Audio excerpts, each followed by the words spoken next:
अब मैं आप लोगों को राजा परीक्षित और कलयुग की कथा सुनाने जा रही हूँ। ध्यान से सुनिएगा।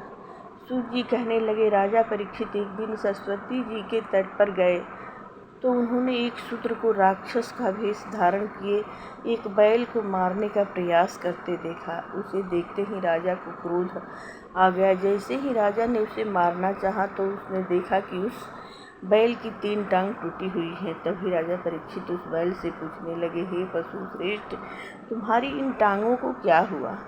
राजन, आपने जो मुझसे प्रश्न पूछा है उसका उत्तर क्या आप स्वयं नहीं जानते कि दुख सुख देने वाला तो केवल ईश्वर ही है।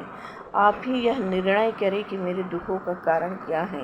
राजा परीक्षित जान गए कि साधारण बैल नहीं, यह तो कोई देव लगता है। वास्तव में यह तो धर्म है।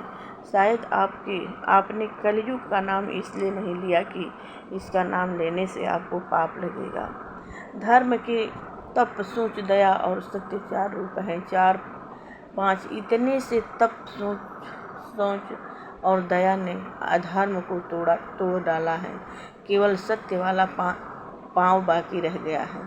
यह शूद्र रूपी कलयुग और अंतिम टांग सत्य को तोड़ना चाहता है। यह जो गौ रूप धारण किए खड़ी है, यह पृथ्वी है। मैं इस पापी को नहीं छोड़ूंगा। यह कहते हुए परीक्षित तीर चलाने लगा तो चतुर कलयुग राजा के पांव में गिर पड़ा। मुझे क्षमा कर दो राजन, मुझे क्षमा कर दो।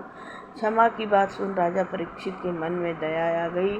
तभी राजा ने उससे कहा, देखो कलयुग, तुम मेरी शरण में आए हो इसलिए तुम मेरे मित्र हो।